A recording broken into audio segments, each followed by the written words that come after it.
Hello and welcome to the Smashi Business Show. Today is Tuesday, September 2nd, 2025, and I'm Wart Ahmed. And I'm Richard Fitzgerald, and we've got a packed show for you today.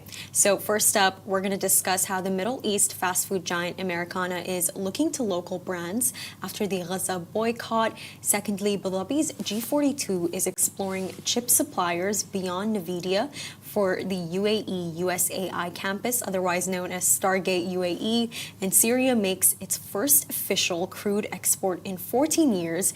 And finally, the Saudi delivery startup Ninja taps banks for a potential IPO next year. The Love in Dubai Community Awards 2025 celebrate the extraordinary achievements of individuals who have made a genuine and lasting impact on Dubai this year.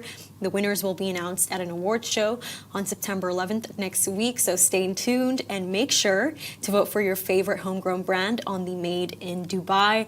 Hey Rich, how are you doing today? It's lovely to have you on the show. Back with you again, Ward. Yeah, before Majid returns from Georgia, his press trip in Georgia. Yeah, he's back tomorrow, right? Yeah, I think so.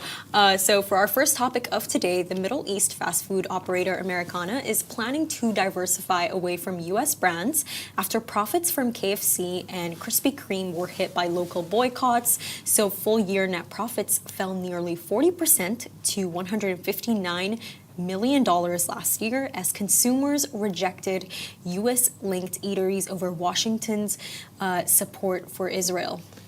Americana's chair and joint largest shareholder, Hamad Al-Abar, said, "I don't blame them for their emotions. The boycott forced the company to cut costs and explore new local acquisition targets." He's quoted as saying, we had to tighten the belt to make sure that we are efficient enough to sustain. So Americana operates 2,600 restaurants, and its concentration in Western brands left it vulnerable to boycotts. The group is majority owned by Al-Abar and Saudi Arabia's public investment fund since 2016. Now, despite revenue of $1.22 billion in H1 of 2025, margins have suffered, though staff layoffs were avoided. That's good at least. Yeah, so Al-Abar said that they experienced strength in the company's resolve to invest in local brands. Quoted, "We are looking to nurture and buy Middle East brands and grow them. We're still searching and we'll find one or two or three winners," he noted, highlighting opportunities in Kuwait, Saudi Arabia, UAE, Egypt and Lebanon. Now, the Middle East and North Africa's fast food market is worth around $33 billion, growing nearly 9% annually since 2020. Now, while the boycotts impact has eased, Americana plans to raise capital for expansion and potential mergers to diversify its portfolio. I think with this story, it's like if someone wants to come here and say boycotts don't work, it's like they do. They definitely do. But I think for me, the most thing I love about this story, Rich, is the fact that Al-Abar, he's such a class act. Like, he's not panicking, He was like, this makes complete sense. I understand people's emotions. We need to look out for local brands. I think his ability to act quickly and not get too hurt, because I feel like lately he's had a few losses. Like recently he tried building like a mini Dubai, I think, in Budapest. And they tried to buy the land, Eagle Hills, and it didn't get approved by Hungary's government. And I think it's his ability to move on quickly and find new solutions that I think determines the kind of businessman that he is. What do you think of Lana, his media title that he launched? The new media company? Look, it's new. I don't want to judge too fast. I really don't want to judge too fast. Should he move on from it? Not yet. No, whatsoever. Because no. I think that it's new. I just find it strange that it's like white men who are leading it, because it's for Arabs. I feel judged. I'm so sorry. I'm so sorry, but it's true though. It's so true. It's like if you want to give something to the Arabs, like let an Arab lead it. And I think that Saudi Arabia, they connected the dots with bringing Tariq Amin. Like, okay, he was raised in America, but at the end of the day, he's an Arab, do you know? Like, he speaks Arabic, he understands what the people want to see and what they want to hear. Like, Rich, like sometimes some of the stories that I pick them up because my Arabic cousins come and tell me. They're like, Ward, did you see this on TikTok?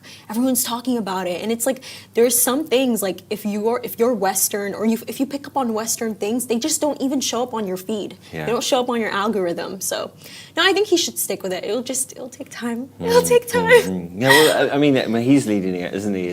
He might have employed talented people from other markets, but I guess it was his choice to go ahead with it. So, and he's not as in, he is from the region and understands. As you're saying, he's got his finger on the pulse. He understands what's happening in consumer trends. And yes, this is obviously linked to boycotts, and we've seen many multinational brands, but also, Ward, you're an aficionado of food, and you like Is things. it that obvious? But you have your finger on the pulse, and if you were giving him a shopping list now, who would you tell him to go buy? I'd go buy Sharif. 100%. I go buy Sharif. Yeah. It's big for the Lebanese people. What else would I go buy? Sharif just launched a deli in Dubai, haven't they? In a cafe, so it's spreading. That. Yeah. I'd buy Sharif, and then what else? Honestly, I'd buy Lafah. People really like it. And they always go there. And honestly, I try to take over every single matcha spot that's big. Like for right now, I think it's Backyard, Trio, Not. I'd focus on those because people love matcha now. They're saying that they're running out of matcha in the world. I saw a headline in the FT at the weekend, not one of the Middle Eastern stories that we generally have picked up, but one that said that the coffee chains have missed the matcha generation. And I think the three brands that you referenced there, we talk about regional competitors to Starbucks, but maybe we're looking at the wrong thing. Maybe we're looking at coffee lookalikes like 500,000 or Jujubes or others, but maybe we should be looking for a homegrown matcha brand that isn't niche and cool and like Trio, which is side of a window and overpriced. No, it's so good. It's so good. But do you get my point, right? Like, where's the quality matcha brand that isn't mixed with sugar, that's mainstream, that's not 25 dirham, right? Like, where's the 7-8 dirham matcha that you can see 2,000 stores across the region? Because if you believe in this headline and this consumer trends, as Gen Z are actually the matcha generation in a way, then maybe the consumer trends are moving away from coffee in a way. But it's good to get insight on that, on what he should buy and what they should buy. And I think this is just an example of yes, boycotts, but also looking at your brands, your portfolio. I don't think this region, even if we're moving into a multipolar world, I don't think we're going back. I don't think we're going back from globalization, and I don't think we want to. I think consumers want the best of moving away from the boycotts. But I think in terms of the general consumer trends, right? I was buying a pair of football boots. We're having a sports day next week at the weekend, and my usual choices were Nike or Adidas. I didn't see a sport brand from the region. Would I like them to be a regional Nike? Yes. Do I want it to replace Nike? Not necessarily. I'd like to have both choices. As a consumer, as a champion for the region, yeah, I'd like only regional brands. And I think every country, like Dubai has a nice brand, Dubai, made in Dubai. Thesis at events that they do, and there's also made in Saudi, and they hero local brands, and there's always this thesis of buy local to support the local economy and to support the local industry. But what the jobs, and they haven't done job cuts that Americana provide across the region. Yeah. How many stores how many restaurants did you mention? I think it was 2,600. 2,600, that's an easy 10, 20,000 employees. If you think of 10 or 20 per restaurant, that's a lot of people that have jobs under this group.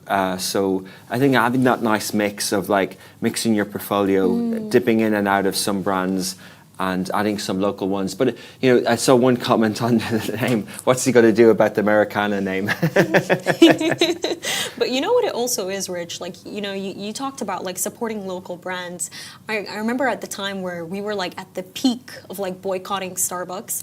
I had a bunch of my Emirati friends. When I was telling them I was doing it, they were like, "Ward, that we're still buying it." I'm like, "Why, guys?" They're like, "Because we are supporting something local." I'm like, "What are you talking about?" They're like, "A Shia group, that's a big family, that's a big conglomerate that is franchising it." So in a way, I'm not saying go buy Starbucks or don't, but it's kind of there are big brands that are franchising these Western brands that are behind them here in this region. So I think it's a very techie line that we're standing on here.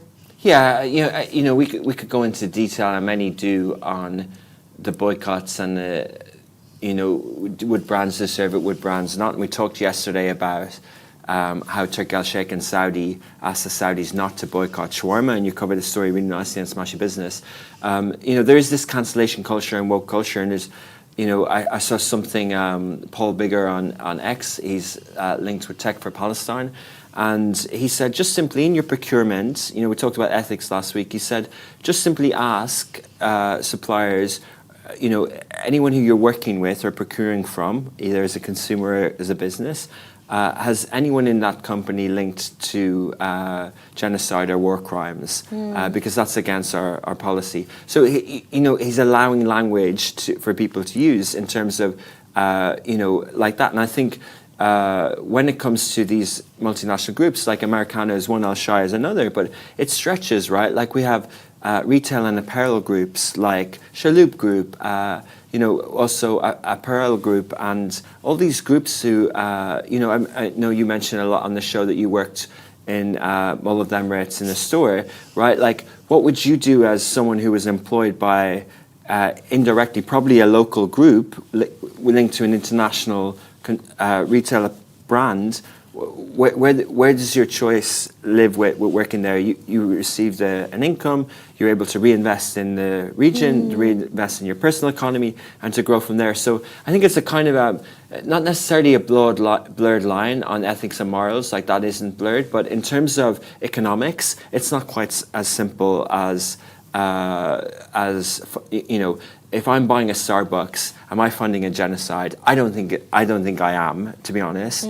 But some people will say that you blatantly are. Like if I buy a Pepsi, am I funding a genocide? I don't think I am. I don't buy a Pepsi, but you know what I mean? But some people will say that is this. And then the other side of this story is that consumer trends are changing. Like are people moving maybe a little away from Krispy Kremes and those type of brands? Maybe not. Yeah, but just to move on to our next topic of today, it seems to be that G42 is kind of moving on from Nvidia, so tech giants. And so essentially what's going on right now is that G42, based in Abu Dhabi, it's in charge of building the largest data center outside of the US. And the news here is that they're also exploring chip suppliers beyond Nvidia as they try and build the data AI infrastructure outside the US. Exactly. So tech giants are in discussions with include AWS, obviously Amazon Web Services, Google, Meta, Microsoft, and Elon Musk's AI. Google is reportedly the furthest along in negotiations to securing computing capacity. G42 aims to diversify its chip supply, considering US firms such as AMD, Qualcomm, and Cerebras Systems, in which it holds a stake. So the UAE-US AI campus will span 5 gigawatts, making it the largest artificial intelligence facility outside the US. The campus will also support hyperscale computing for regional and global clients, enhancing AI processing capabilities for users within roughly 2,000 miles of the UAE. Yeah, the key initiative under consideration is digital embassies, where foreign governments could host sensitive data in the UAE. This would provide a safeguard against cybercrime, natural disasters, and high infrastructure costs in other locations while leveraging the UAE's stable energy and land availability. Fascinating. I think when I take a look at this, it's so interesting because, when Trump came here in May, I know that we talk about Trump coming here a lot, but it's because when he came, he signed a lot of deals. Essentially what happened is they didn't just sign on this Stargate UAE project, they also signed on 500,000 Nvidia AI chips. Essentially what it was is that, when they send these chips to the UAE, G42 would only get 20% of those 500,000 chips. So essentially only 100,000 of them. And the rest, the 400,000, would go to companies like Apple and Microsoft, just American companies who are trying to build data centers in the UAE. And by the way, that chip order has still not been approved. We just heard recently how Humane in Saudi Arabia, they got their 18,000 Nvidia chips from Nvidia approved by the US, but the UAE, they still haven't gotten it approved, even though they're just getting like 20% of it. So I think to see the fact that right now you're seeing these big tech companies like Microsoft, Amazon, they're all trying to sign into this. it really does bother me because they do such interesting things in their companies, but they still come to the region because they know that they can benefit out of it. Do you see what I'm saying with this? Like recently, we saw what happened with Microsoft. The Guardian, they basically released this investigation about how they're storing 1 million Palestinian calls an hour in their Azure data centers. So the fact that they're coming to the UAE, they want to get a piece of the cake. I think it's just really intriguing. It's really ironic to me. Yeah, obviously when Microsoft under Satya Nadella's leadership was interesting. You guys talked about it last week. Yeah, he wrote a book about 3-4 years into his stint. I forget what it was called, but I remember listening to it about 5 years ago, and he's been there a long time. And he talked a lot about partnerships, and that's the nature of partnerships. It's like the nature of diplomacy. It might upset some people and trigger others, but business like politics sometimes isn't as black and white as people wish it was. Yeah. And sometimes, if the UAE believes, as they do, that AI is going to play a key role in sovereign independence and in business and economy in the future, then why would it not invest? Like, I look at this and I go, wow, are we bubbly here? Are we going too much into data centers? Because I see these investments and going, oh, do we need these country-sized data centers? Like, I know very little about this stuff, but like, in a few years, is the interference computing speed, is the ability to do that not going to accelerate? Like at the moment, some of these, interference chats, where the compute power is needed at the reply part, that's called at the interference, if I'm pronouncing it right. And they charge on that. So they don't charge for the data or the warehouse. They charge you on the interference. So they charge you on the usage, on the results, on the chat replying to you, on the compute power, right? So this is how these data centers and these AI companies are making money, because the chip might store the data. I don't know exactly how it works. But essentially, do we need these massive, massive data centers? Like, have you seen the statistics out of the US? How much money is being built on data centers compared with the rest of the economy? Like, it's trillions. It's crazy. It's huge. Like, data centers are the new thing. But who would say that this is a fad? Who would say that anyone who doubted Nvidia just sees a share price increase over the last 5 years? So who am I to say that building a data center gigawatts this size is a waste? I think it's fascinating about the embassies. Embassies, people understand. Embassies have, they're their own country within a country, and they have what's the word where you're safe in an embassy? You're safe, protected? No, like when you're term for sovereign, like when you're in an Okay. embassy, it's like being in a part of that country's legal law, as opposed to being in your own country. Oh, right. What's it called? Anyway, yeah, something like that. So basically, if you have a digital center, if you have a data center here, then the data stored in UAE is based on your law in your country. If we're talking in embassy language, which is very interesting, right? Like, because a lot of the risks of data centers, a lot of the reasons why Saudi wanted ByteDance and TikTok to have their data in Saudi, and why some of the co-investments with AWS, there was a $5 billion co-investment to have Amazon data centers in Saudi. We see lots of different data centers being built across the region.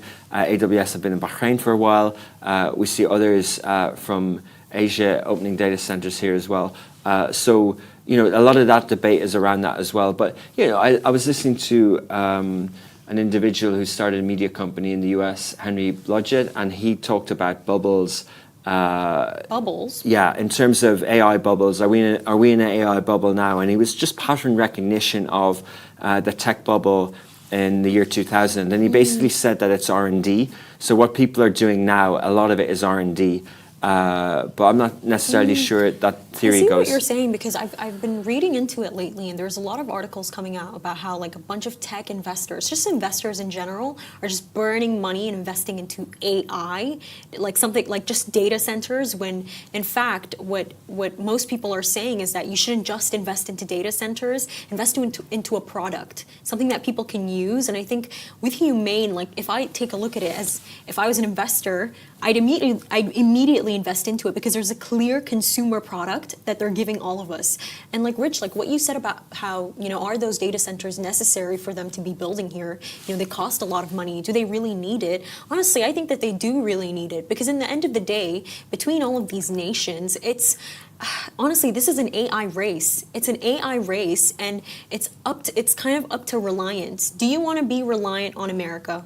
Don't you want to have your own products? For those listening, look at the laptop in front of you today, Ward, and this phone, right? Like the compute power in this phone 30 years ago was the first computers were massive.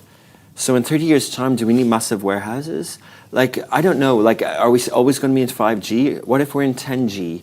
Like, what if the compute speeds increases? What if there's a breakthrough on technology? What was that technology that just moves faster beyond 5G?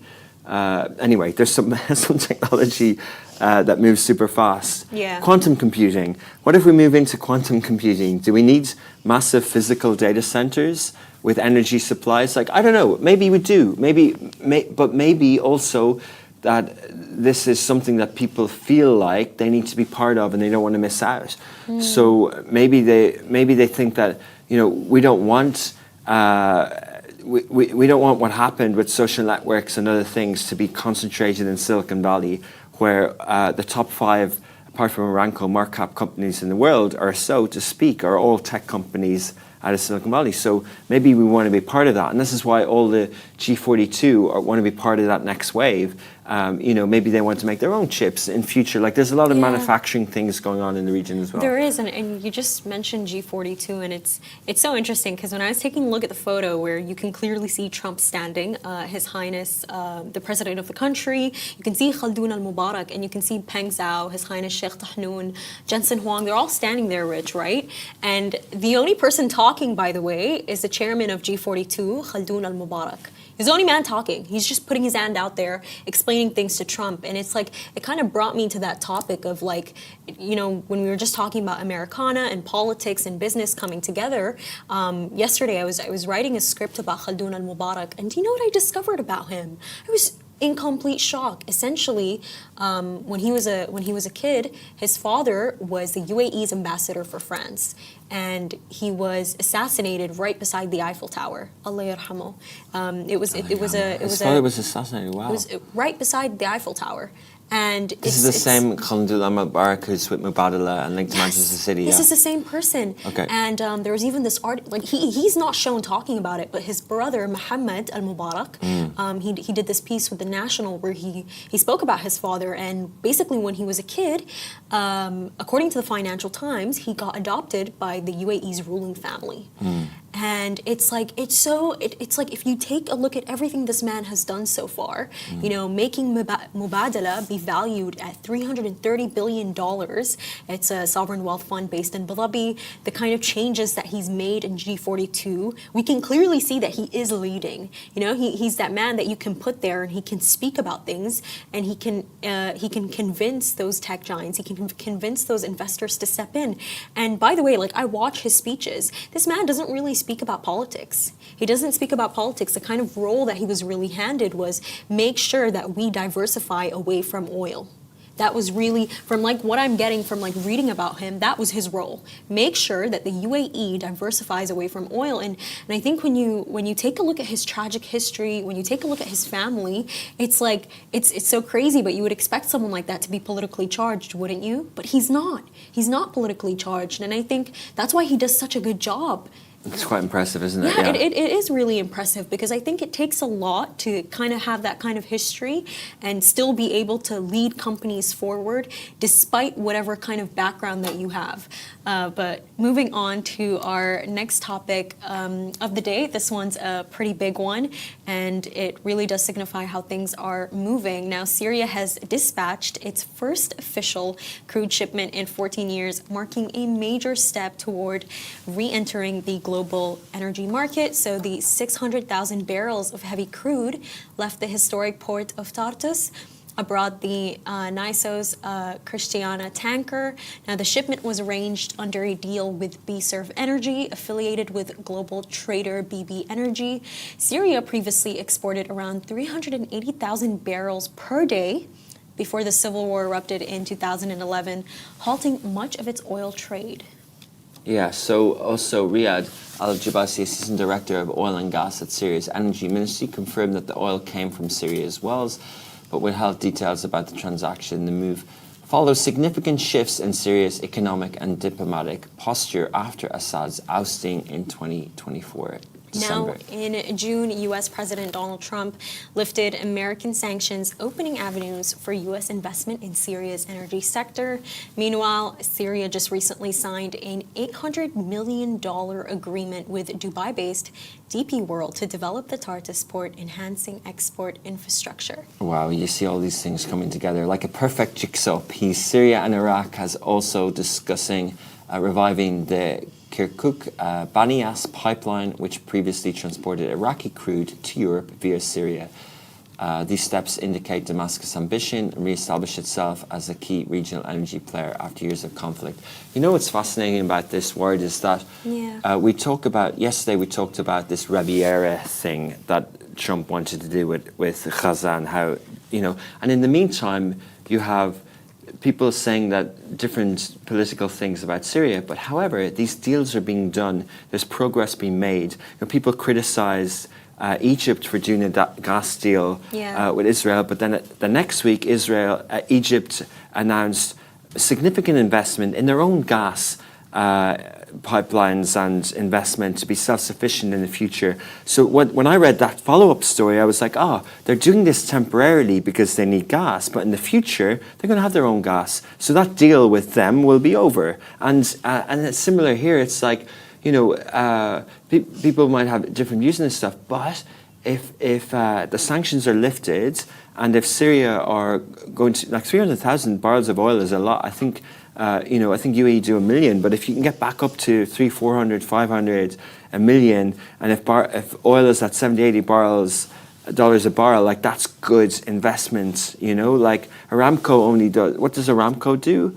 How many barrels a day? I think maybe OPEC do about 10, 12 million barrels a day, and I'm not sure exactly how many Aramco do, but like Aramco is a 2-3 trillion dollar company, so it's quite interesting. Obviously, there's a lot of politics that goes on with oil and trade and things like that, but when you look at what's needed, we talked yesterday about different parts of what to reinvigorate and to establish tech centers and different parts of the economy, but to have government and stable government doing deals, sanctions removed, Syria and then Egypt as well launching their own gas investments. Like you talked about Khaldun al-Mubarak, and a lot of the success out of Abu Dhabi is how ADNOC did ADNOC distribution. Also ADNOC also did its own well drilling and has many subsidiaries now, right?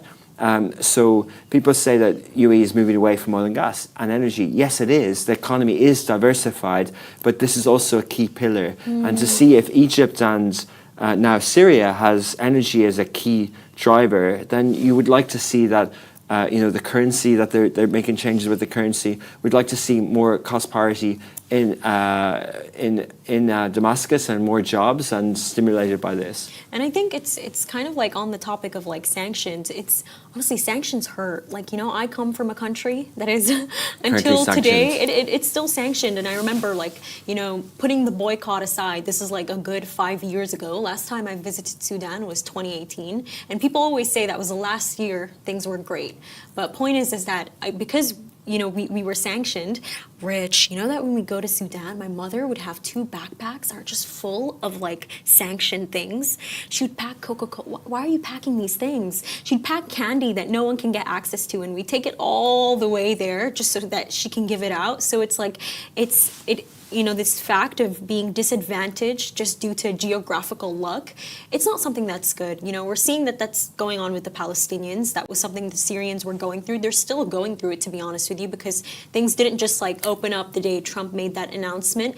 And so, being sanctioned due to that geographical luck, it's not a nice thing. It's not only that you don't get to experience this great infrastructure and these business deals, you don't get to experience the normal daily products that people around the world get to use that you don't get to use. Yeah, sanctions, free trade. Like we did a story at the weekend or at the end of last week how the UAE and some other countries, I think Singapore, are entering into their own little trade treaties. The EU, my country, Ireland, had famine 150 years ago, and it joined the EU in about 1973, the European Union. And it took 15, 20 years, but we had a Celtic Tiger economic boom in the 90s.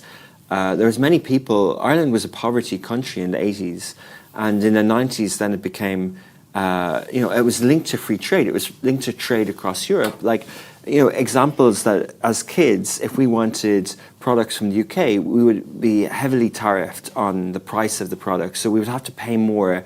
I remember I wanted to get a football magazine. I would have to pay more than it was on the... You'd always see the stickers with the price, right? It was always more than the price in the UK, not just to do with the currency transfer and that. And now obviously things have evolved in the UK as Brexit, but that's another part of this, right? There's sanctions, there's self-governance, there's fiscal policies, there's different types of policies that governments can do, and fiscal policy has a lot to do with tariffs and trade. Like Trump's thing is making this a global story, but I think for this region to have cross-border without tariffs, to have free trade is really important. And then also as we move into digital currencies, I know we're now pegged and we're linked to interest rates in the US and things like that, but in the future you'd wonder what sort of fiscal independence we could have here with central banks and the like. And all this gives you a little bit more independence, a little bit more ability to react to inflation and to things like that. And then also exactly with trade, right? Like if going back to the point we were talking about earlier about setting up businesses, at the moment it is quite hard to move your business across the region, whether you're in a media business like us. Alhamdulillah, we're in 5 markets now, 11, but we have 5 offices, and we learn all the time about licenses and regulation and labor law and currencies and things like that. There's always different rules. So if I'm starting an FMCG brand, some of the brands that you advised, you can set an advisory fee later towards if Americana invest in some of those matcha brands that you mentioned and Sharif. But basically, like, how do these brands expand cross-border trades, logistics, freight, all these free zones and all these ports? Like, how can we make it easier for brands to go across the region? One of the reasons why brands do so well in the US is because you've got a similar population as the 22 Arab states, like 300-400 million people, but it's one country per se, 52 states, but it's one country. Here, we're very much not one country in the Middle East and North Africa. There's sanctions on some, there isn't on others. There's different regulations, there's different levels of stability, there's different purchasing power parity. There's many different factors, economic factors. This is very interesting what's happening here. It is, and I think like I was taking a look at this influencer, Rich. I'm not going to say her name. I don't want to out her out there because nothing's confirmed. But this influencer, she's a Syrian influencer, and before what happened to Bashar al-Assad happened, she was living her best life. Apparently, her family's business is in Syria, and she gets to like travel to Beirut, travel to Lebanon all the time. Then she goes to suddenly live in London, then gets to live in America. And the most recent news is that she's living in Dubai. And obviously, we've seen what happened to Syria. And she basically faced a lot of allegations of like, where did your dad get his money from? That really, because it's like people were seeing what was going on with Syrians, and she was showing her like Syrian life there. Her life was so good, and in my head, because I watched her, I'm like, oh, like is Syria really going through this? And then I would see one girl who's just like beside her house that's in complete rubble, and then this one is like just taking flights to London and New York and Beirut all the time and having the time of her life. And until today, people question where her dad's money is from, and now she's in Dubai. So I think it's kind of like the fact of is that a lot of people are hurting in Syria because, you know, those elite that got to rule, that got to run their businesses because of the close favor that they had to Bashar al-Assad, they still live a good life. They still live a really good life. Like, none of this is affecting them. Life goes on. Yeah, I agree. I see where you're coming from, and yes, and it's easy online to kind of draw those conclusions in a way. However, you know, it's safe to say since 2011 that everyone in Syria has been affected by what happened there. It's been terrible, similar in Sudan, and obviously in Gaza now. But you're right, but I think, you know, some of our team have gone to Syria that hadn't been in a while, and I think the only really way to feel how it's like, what life is by visiting and being on the ground. And it's never as, that juxtaposition, that contrast is never really as stark on the ground. It's not from pure poverty to pure elite. But in every country, you know, in Ireland, in the UAE, there are people who live a brilliant life. There are people who live an average life and post a brilliant life online, and this is actually true. And then there's people who are struggling or don't appreciate maybe what they have, or others who are actually struggling as well. So I think, you know, social media does draw us to conclusions, and you know, on one level, you know, people should mind their own business. And at the other level, telling me I should mind my own business? Not you, no. But on one level, people, you know, they don't have a right to know as long as things are done legally or whatever. And even then, it's not they're not lawyers or whatever, or they're not the authorities. But at the same time, I think it is interesting to document, like Love in Damascus, when we really get it going. If anyone's listening, we are looking for a journalist on the ground there. We have journalists in Gaza, Beirut and Amman and Baghdad, and we're looking for someone in Damascus. So I would like to cover that story a bit more about what's happening in Syria to really shed light. It's so good right now. It's so good. And there's a lot of Syrian influencers that really show what life is like there. Moving on to our final topic of the day. This one's really exciting. So Saudi's quick delivery startup Ninja is preparing to appoint investment banks to advise on a potential IPO that could occur early next year. So the company has invited proposals from prospective underwriters and financial advisors to guide the listing process. Now, following its latest fundraising round, Ninja was valued at $1.5 billion. That is like 5 billion riyals. So sources say the company's growth trajectory would allow for a higher valuation if it goes public, though no final decision has been made regarding the timing or size of the offering. Now, the IPO could be deferred to 2027 if banks recommend a later listing to optimize conditions. Now, Ninja's leadership is evaluating market readiness and potential timing, ensuring flexibility in the decision-making process amid regional IPO trends and investor sentiment. So in July, Riyadh Capital led a funding round of up to 1 billion Saudi riyals via the Riyadh Pre-IPO Opportunities Fund. Love these, supporting Ninja's continued expansion. The capital infusion positions the startup to strengthen operations and investor confidence ahead of any public listing. So founded in 2022, Ninja offers a digital shopping platform covering groceries, household goods, personal care, digital pharmacy, and restaurant deliveries. So basically kind of like Noon. So the startup became a tech unicorn in 2025, reflecting the rapid growth in Saudi Arabia's delivery and e-commerce sector. Now, founded by Ibrahim Al-Jasmi and these two other guys. I don't quite remember their names, but I think for me, the fact that it was Ibrahim Al-Jasmi who got ousted from Hunger Station, and he basically founded Hunger Station. And what essentially happened is at some point, Food Panda bought a large stake in it, and Food Panda was acquired by Delivery Hero, German Delivery Hero, which then later on decided to take the other half of the stake in Hunger Station, so they completely own it. And what essentially happened then is that Ibrahim Al-Jasmi was accused of using Hunger Station's resources to basically build a competitor brand. And while that might really not sound too far, kind of like what he's done, it's alleged, and him and the co-workers that took part in it were terminated. And I think for me, this entire story, it's just so inspiring because, like, imagine you get terminated from your own company. I think when that happens, with these founders sometimes, Rich, like I've noticed this thing where they're good founders, they're good at building products, but they're not good at protecting the products. I feel like not a lot of people actually understand, their percentage, their claim, the kind of legal requirements that go into it. And I think that's why it's so important that you always talk about, abiding by the law, abiding by, the legal regulations that are being placed upon you. Because I think it's clear here that he was not sure of how to, keep it in his hands, But the fact that later on he starts another company, Ninja, 3 years. That was in 2022, and now they're valued at $1.5 billion. Yeah, so the other founders, brilliant. I love the knowledge on it. The other founders mentioned here are Saud Al-Qahtani, a co-founder with Ibrahim Al-Jasmi, and also Canberk Dunmez.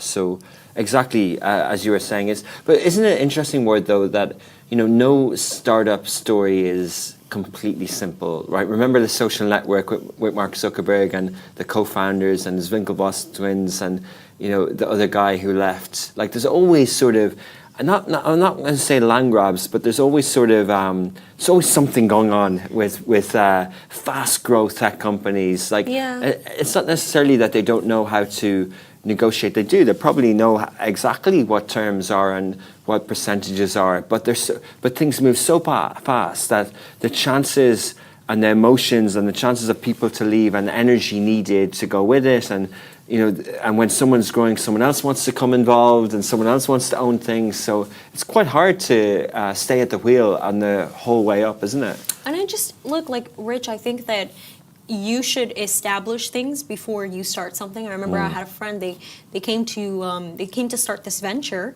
and they were like, I need to find a partner though, I can't do it alone. And I was like, look, like, are you looking to be named the founder? Do you want it to be co-founders? And he said, in the meeting, I made sure to clearly say, I will be coined as the founder.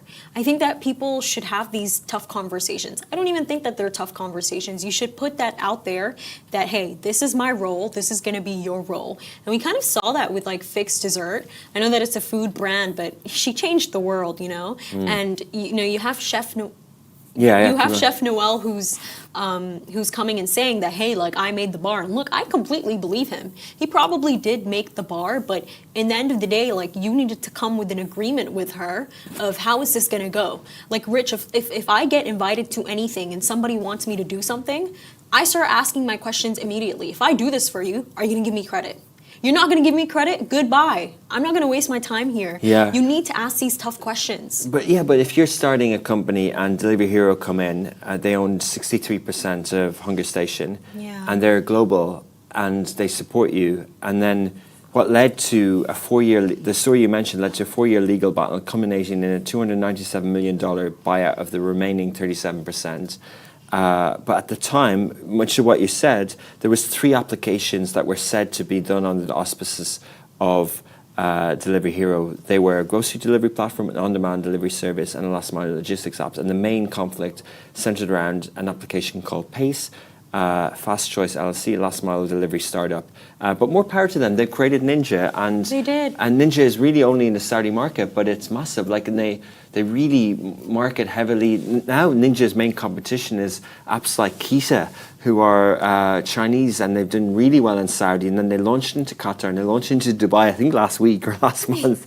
So, so it's interesting, like, how fast this stuff moves, right? Like, Delivery Hero, obviously, Frankfurt listed, infamously or famously launched Talabat on the DFM last year and took a lot of those billions of dollars onto the coffers of Frankfurt to pay down the debt over there. But, the You say that so casually. Well, I mean, it's true, right? Isn't it? It is. But, so Delivery Hero, but it's not like, they're not doing anything wrong. Like, so Talabat, merged a few companies together as well, or they acquired InstaShop as well. And then you've got Keisha coming into it. We saw Sonu in Kuwait Qatar being taken over, and now by Jahaz, and Jahaz has another one which started in Saudi and did really well there, competitor of Hunger Station. And now, in that era of 22, when we heard about quick commerce, which was supposed to be another layer of e-commerce, and speed delivery. But quick commerce, essentially, people thought was a feature, not a product. And Noon added a quick commerce feature called 15 minutes into their app. And now it's the killer feature. It's an amazing feature. But that's essentially from this idea of you can get anything you want in 8 or 10 minutes. And Majid, interestingly, told us a story. I'll let him explain it when he comes back. But in Pakistan, they have another view of this where you have someone on demand, which is like a servant who can do something for you, anything you want, who lives near where you live, via an app, and you subscribe to the app and they do the work for you, you know. So there's a physical element to it as well as the application and the delivery element. But every country has different ways of doing these things. I think it's quite fascinating as well that, you know, we've seen Kita expand so much, but also that Ninja are going to IPO next year in Saudi, and we'll have another success story. And generally, the IPOs, the tech IPOs, have done quite well in the Tadawul. They have, you know what I'm also thinking of right now, Rich? In Sudan, we actually have something. It's called Jible. Jible means like bring me something in Sudanese, and basically the entire operation was that they had a lot of motors, and what happened is when the Sudanese civil war happened, all of those motors were just, I mean motorcycles, sorry, that's what we call them in Arabic. All those motorcycles were stolen by the RSF. All of them. Not a single one of them is available now. They're all stolen. They're all gone. So it's kind of interesting to see how, like, you know, the stability of the country can, you know, affect how well your business can run. But It's also kind of this idea of like acquisitions. Like, do you always want to be acquired by anybody? Like, do you want to be acquired by a German? Like, do you think about those kind of things, Rich? Like, if you're coming to sell a company, do you think about who owns it and where they're from? Do you think that it plays a role, that kind of prejudice? Yeah, I don't necessarily know if it's prejudice. I think it's just the nature of investment. It doesn't have to be a negative thing. Like we talked a lot about the positive investments on chips and things like this. I think the nature is to find solutions. What's your vision? What's your mission as a company? What are your values? And what's the investment needed? Is it private equity? Is it venture-backed company? Do you go into debt? Do you do different types of debt? And who are the partners? Over the years, you know, we talked yesterday on the show, we celebrated 10 years as a media business here yesterday. And over the years, we've had different conversations. We've had initial investors, some have stayed, some have left. We've had conversations at different levels. And what I learned over the years is that when I'm talking to another media company, just like if Hunger Station are talking to another delivery company, what I learned, without, not necessarily the hard way, but the easier way, in other words, I didn't accept it, is that they need to grow their media company, not mine.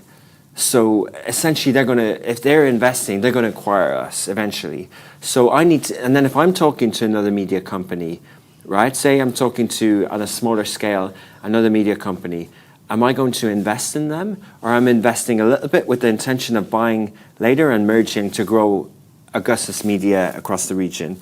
And I'm quite transparent on that, in that, like, if I'm doing media investments, it's eventually to merge, right? But there's different business structures, there's different ways to incentivize leaders and to keep them motivated and things like that. But what I did learn is that the media company isn't the right acquirer or investor in us, because essentially we want to be bigger than them in the future. So why would we let, you know? And then, but the other level is, who's the right investor for you? You know, is it, I don't see many VCs who like the growth trajectory of media sector companies. You know, there are a few, but there aren't many. Or Syria Capital invested in a few media companies. Like, wait, why don't they like it? Because ROI, the growth trajectory of media companies isn't the same as tech. You know, the media companies are a lot related to services industry, like agencies or consultancy or legal or whatever.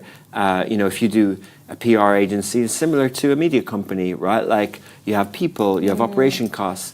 That sort of multiplier, that tech multiplier isn't necessarily there. And they thought for a time it was. Like, BuzzFeed raised money at 1.7 billion valuation and went public at 1 0.5 billion, and now they're worth like 100 million on their market cap. Even Angami, well, that's a different kind of SPAC story, but like, you know, Vice sort of went through bankruptcy and takeover, but they were valued and invested by people in the region at over $1 billion valuation over the years. Is that the right valuation for them? You know, and when someone invests in you at a high valuation and you don't live up to it, they then write that down, write that off, and you're in trouble. So it's having the right valuation and right expectations around the business as well. But yeah, you know, it is, as you said, it's good to write things down and have things direction at the start. But sometimes, you know, I see what Tamania did. Tamania, SRMG invested. Abdulaziz? So Abdulaziz manages, he owns Mike's, the podcast. I think they're still independent. Tamania is run by a gentleman called Abdurrahman Abu Malik, and he sold 51% of his business, Finjan Podcast and Tamania, to SRMG, who are run by Jamala, the CEO. They're the listed Saudi research and media group company in Saudi Arabia, and they have a Sharq Al Aswad. They have a lot of different brands Arab under News. them. Arab News, Billboard Arabia, a lot of famous brands as well. You know, with that backing, Tamania's revenue increased a lot, but the resources also increased a lot. And that gave them the confidence to pay, rumored to be a couple of 100 million rial, to acquire the Saudi league rights for 6 years from beating NBC, which you've talked about a lot, and you did a nice video about it. You know, and maybe that was a good thing for them to do, you know, and they were offered sort of shared services, and they were offered more support. This is kind of what I mean, though, Rich. They sold that 51% stake to SRMG. You know, it's based in Saudi, run by Saudis, and I think that's kind of my point with the entire thing is that, you know, often if you work with other markets, it is the best idea sometimes working with someone who's your neighbor, who understands the market the same way that you do, who's passionate about it just as much as you are. I think that's what it is really here. And if you want to hear about more successes in the business region, make sure to tune in. That's a wrap for today. Make sure to follow us across all social media channels at Smashi Business and stay ahead with our daily newsletter. You'll find the subscription link in the description. This has been a Smashi Business show, Smashi Business production, part of the Gus's Media Podcast Network. Big shout out to our 2.3 million monthly listeners across the network. You make this possible. Thank you.